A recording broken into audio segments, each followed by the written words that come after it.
mais 2 ou 3, assim. De vez em quando aparece um negro como Varela, Zabaleta, ou até mesmo falando de uruguaio negro, você sabia que o grande craque uruguaio dos anos 20 era o La Maravilla Negra? Tinha a mínima ideia. Fala aí, me explica Sabia esse de bagulho aí. José Leandro de Andrade.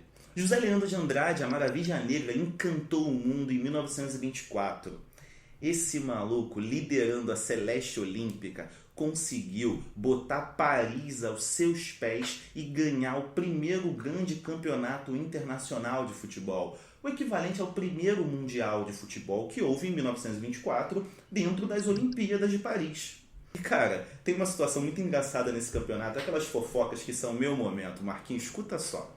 Assim, como foi em Paris, naquela época esse deslocamento era um pouco complexo, então tiveram poucas seleções de fora da Europa. Os uruguaios, que tinham ganhado o Sul-Americano de 23, então tiveram direito a disputar a Olimpíada, os egípcios e os americanos.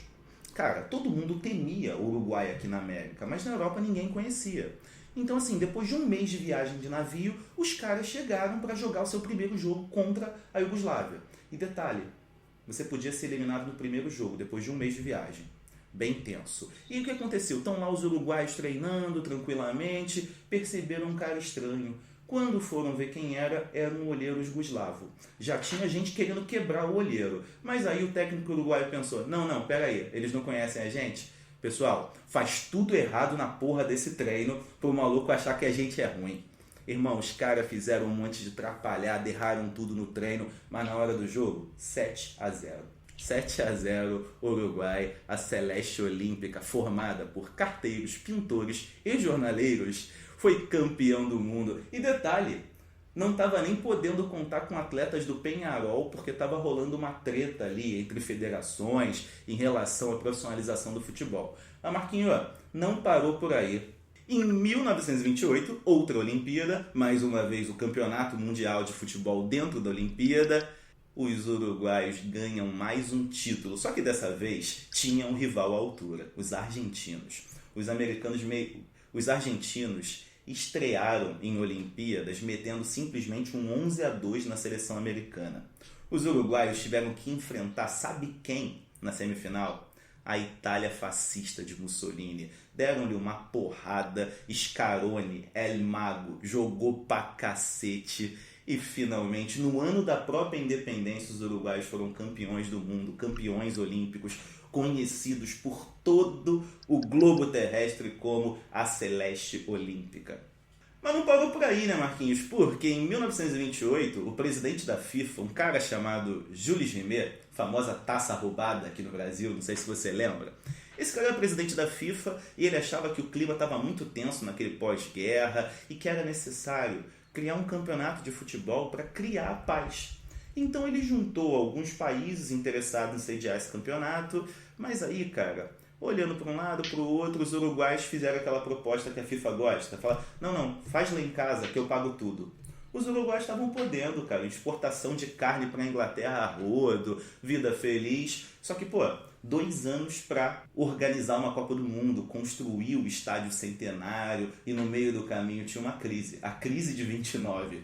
Os uruguaios começaram o planejamento da Copa ricos e terminaram pobres. Mas foi uma puta Copa do Mundo. Infelizmente, muitas nações europeias não quiseram vir, porque a viagem era longe pra caramba e tal. Mas, cara, uruguaios e argentinos sacudiram o mundo e chegaram à final de uma forma muito bonita e disputaram jogos maravilhosos. Marquinhos, pra tu ver como é que o clima era tenso nesse contexto da Copa de 1930, o juiz decidiu que se jogaria o primeiro tempo com a bola da seleção argentina e o segundo tempo com a bola da seleção uruguaia, porque ninguém confiava que o rival pudesse estar adulterando a bola. Não por coincidência, talvez, a cada tempo, a Argentina jogando com a sua bola ganhou de 2-1 e o Uruguai jogando com a sua bola ganhou de 3-1. Ou seja, terminou 4-2, mas realmente a bola teve uma influência. Moleque, e o Brasil nessa Copa? Nessa Copa o Brasil teve 2 destaques, cara. Um jogador do Fluminense, o Preguinho, e um jogador do Flamengo, o Moderato. Foram os nossos destaques. Preguinho, diga-se de passagem, filho do escritor Coelho Neto. Nós temos outras coisas interessantes nessa Copa do Mundo, Marquinhos. Só para curiosidade aqui, aquele momento mais estranho do podcast, a gente teve o primeiro gol das Copas, do francês Lucien Laurent. A gente teve a participação da seleção da Romênia, que era convocada e escalada diretamente pelo Rei Carol, da Romênia. Nós tivemos outra coisa importante aqui, que foi a primeira expulsão. O jogador peruano De Las Casas foi expulso pelo árbitro, ficou puto, arremessou o árbitro longe, o árbitro também teve que sair de campo. Quer mais curiosidade? Fala aí, Marquinhos, fala aí. Cara, eu gostaria de ver uns futebol desse raiz, tá ligado? Eu gostaria de ver, porque, mano, você dá um bandão num juiz deve ser engraçado pra caramba. Cara, desculpa ali, não estou querendo incentivar a violência. Pelo amor de Deus, não. Tu acha isso engraçado? E no jogo dos Estados Unidos, que um atleta caiu machucado e o médico da delegação americana saiu correndo para atender, mas tropeçou, aí a caixa de remédio caiu, naquela época era de vidro, tudo, quebrou vários vidros de remédio, inclusive um de clorofórmio. O atleta que estava para ser atendido desmaiou por causa do clorofórmio e saiu direto para o hospital. Profissionalismo. Eu diria, tipo assim, profissionalismo, organização, uma coisa absurda mesmo, como é que eram as coisas organizadas nesse momento. Mas ganhamos, né, Marquinho? Ganhamos porque somos latinos e entre Uruguai e Argentina eu prefiro torcer para a seleção do Uruguai, cara. Questão de simpatia, embora eu ame nossos irmãos argentinos também. Para o seguinte, esse país que ganhou uma Copa do Mundo, que no peito e na raça conseguiu fazer e sediar esse grande evento, tinha uma seleção incrível, continuou sensacional em seu futebol, voltou a ser campeão mundial aqui no Brasil. Quem quiser saber mais, só assiste o nosso episódio do Maracanaço. Mas assim, eu acho que os uruguaios têm uma coisinha junto a nós, assim, parecida, Marquinhos, que é a habilidade de, além de fazer bom futebol, boa comida e gente da melhor qualidade, eles também fazem ótimas músicas. E aí nós temos simplesmente um uruguaio que ganhou o Oscar de melhor canção original pela sua música Al Outro Lado del Rio, que é a música tema do filme Diários de Motocicleta, o Jorge Drexler. Mas sinceramente, essa música fica bem no filme, ela é um pouco triste demais. Então eu trouxe uma música dele para agradar os nossos ouvintes bem interessante, chamada Todo Se Transforma, de Jorge Drexler. Mas olha só, não para nessa música não, vai lá no Spotify, Deezer, o que tu usar e escuta qualquer coisa dele, como por exemplo aquela que o Paulinho Mosca fez uma versão, que é A Idade do Céu. Gente, não sabia.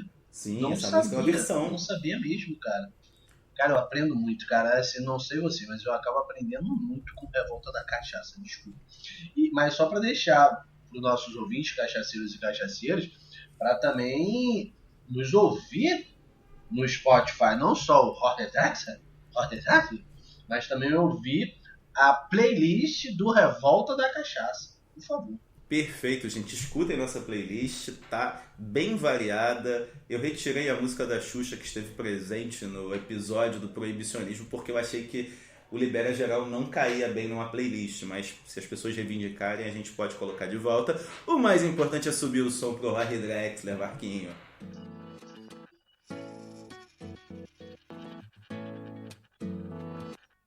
Tu beso se hizo calor, luego el calor movimiento. Luego gota de sudor, que se hizo vapor, luego viento, que en un rincón de La Rioja movió el aspa de un molino, mientras se pisaba el vino que bebió tu boca roja. Tu boca roja en la mía, la copa que gira en mi mano, y mientras el vino caía, supe que de algún lejano rincón de otra galaxia, el amor que me darías transformado volvería un día a darte las gracias. Cada uno da lo que recibe, luego recibe lo que da. Nada es más simple, no hay otra norma. Nada se pierde, todo se transforma. Todo se transforma.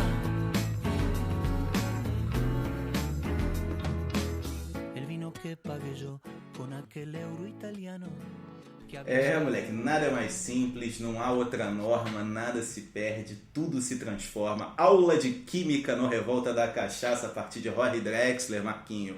Mas olha só, depois da Copa do Mundo, o Uruguai começou a viver uma situação um pouco mais tensa, né? Década de 30, ali, crise econômica, golpes de Estado, posicionamento na guerra, depois vem a Guerra Fria e aí a chapa começa a esquentar, nem mesmo um homem da família Batlle conseguiu dar jeito. Irmão, Guerra Fria é um momento muito tenso para a América Latina, né?